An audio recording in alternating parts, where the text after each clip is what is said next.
আসসালামু আলাইকুম। এখন শুনবেন সংবাদ শিরোনাম।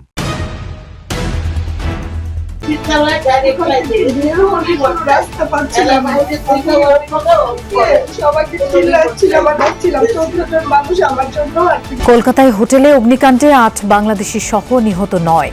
দেশের স্বজনদের আহাজারি, মরদেহ দ্রুত ফিরিয়ে আনার আকুতি।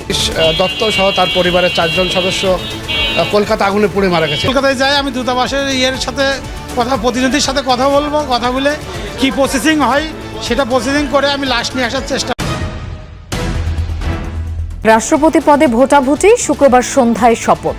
এমন নির্বাচনে অভ্যস্ত না হলেও প্রক্রিয়ায় কোনো ত্রুটি রাখতে চান না। কিছুটা শর্টেজ আছে, তারপরেও আমরা একদম যত রকমের সম্ভব এক্সারসাইজ সম্ভব এবং দরকার সেটা আমরা করেছি।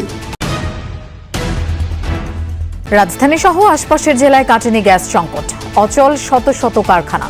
স্পট মার্কেট থেকে 14 কার্গো এলএনজি কেনায় নীতিগত অনুমোদন। মেডিকেলের চিকিৎসকের উপর হামলার ঘটনায় সন্ত্রাসী ডেভিড ইমন গ্রুপের সম্পৃক্ততার অভিযোগ। $15,000 চাঁদা। আমার কাছে যারা $15,000 চাঁদা চাইছে, তারা 15 তারিখে এসে চাঁদাটা দিতে বলছে, 17 তারিখে এসে তারা আমরা। এতক্ষণ শুনছিলেন সংবাদ শিরোনাম, এখন শুনবেন। আর বাড়ি ফেরা হলো না ৮ বাংলাদেশের। নিউ মার্কেট এলাকার একটি আবাসিক হোটেলের অগ্নিকাণ্ড কাড়ল তাদের প্রাণ। নিহতদের মধ্যে আছেন নারী আর এক শিশুও। হাসপাতালে চিকিৎসাধীন 15 জনের মধ্যে 6 জন বাংলাদেশি। দুর্ঘটনায় এখন পর্যন্ত 9 জনের মৃত্যু হয়েছে। গভীর রাতে হোটেলের বেশিরভাগ মানুষ যখন ঘুমন্ত, সে সময় ছড়িয়ে পড়ে আগুন, ধোঁয়া। রাজ্য সরকার বলছে অব্যবস্থাপনার কারণেই এত প্রাণহানি। এমার্জেন্সি এক্সিট তো ছিলই না।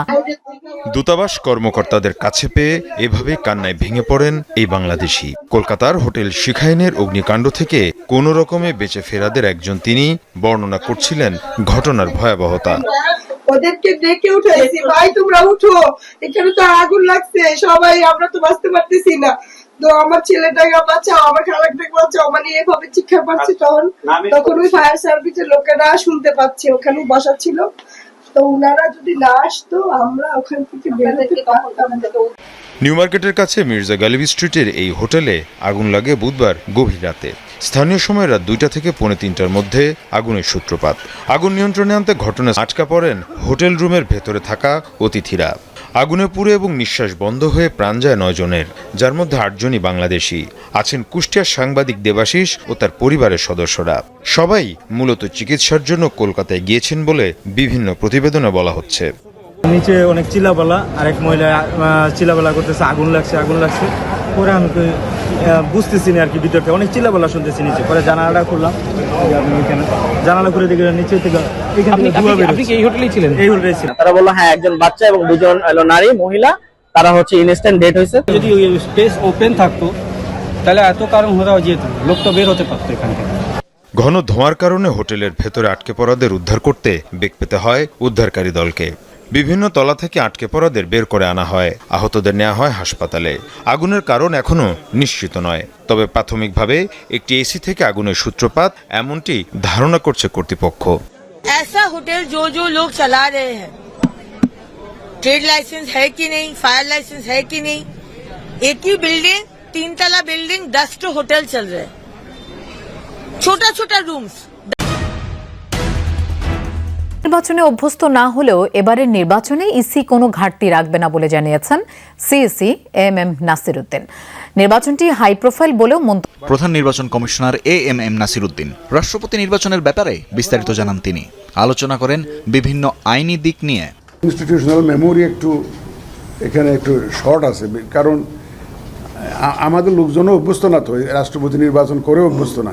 আমাদের কিন্তু ভোটের কার্যক্রমটা হবে বিভক্তি নাম্বার দিয়ে, এটা বিভক্তি নাম্বারটা ওনাদের পার্লামেন্ট থেকে দেন। এটা সিইসি জানান, রাষ্ট্রপতি নির্বাচনে বিটিভি থেকে রাখা হচ্ছে সরাসরি সম্প্রচারের ব্যবস্থা। লাইভ টেলিকাস্ট করার একটা সিদ্ধান্ত ওনারা স্পিকার মহোদয়ের নেতৃত্বে যে সভা হয়েছে ওনারা নিয়েছেন।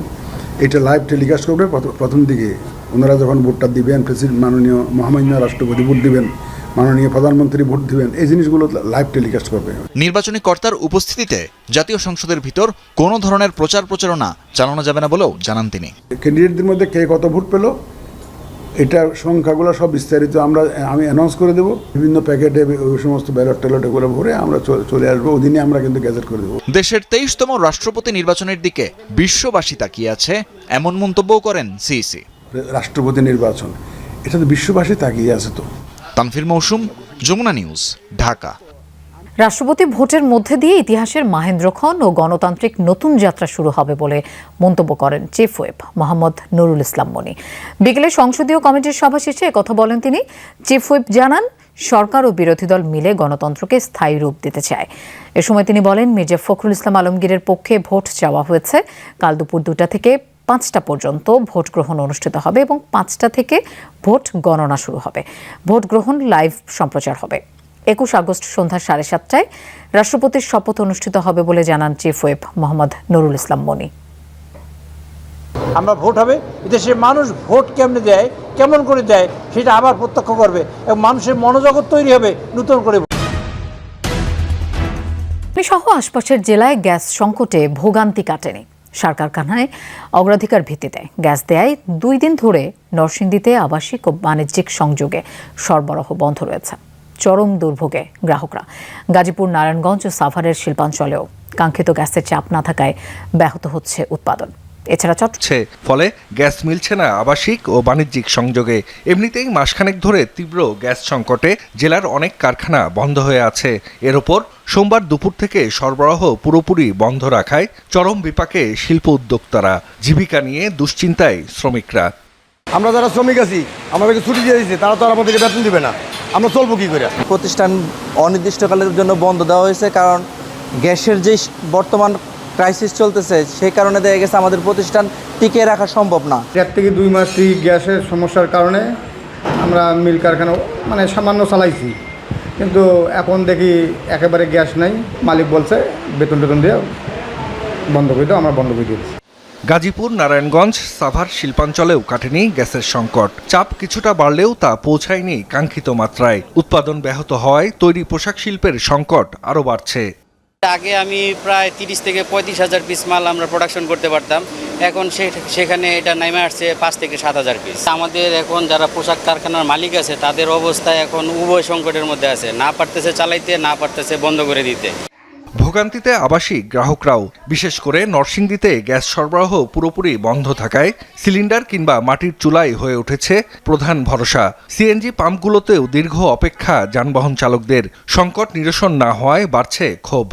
কালকা বিকাল 5টা বাজে আসছি, এখনো আমরা গ্যাস পাম্পে আমরা যেতে পারতেছি না। আমরা শুধু গ্যাসের জন্য আমরা হাহাকার করতেছি। কামাই করলে নিয়ে বউ বাচ্চারা খাওয়ামু না, খাওয়ামু কইতে আমরা কিভাবে রান্না করে খাই, সরকার যদি আমগুলো কথাটা না বুঝে না শুনে তা আমরা কি কত কষ্ট করতেছি গ্যাসের জন্য। এদিকে চট্টগ্রামেও গ্যাস সংকটে ভোগান্তি পোহাতে হচ্ছে আবাসিক ও বাণিজ্যিক গ্রাহকদের। ব্যাহত হচ্ছে কলকারখানার উৎপাদন। গ্যাস কিছুদের তাও সামান্য, আপনার এই গ্যাস লই আবার মনে করেন গাড়ি চালানোর মতো সম্ভব নয়। গতকাল সন্ধ্যা 7টা, 7:30 দিকে আসছিল, আমরা অলরেডি সকালে 11টা পর্যন্ত গ্যাস দিছি।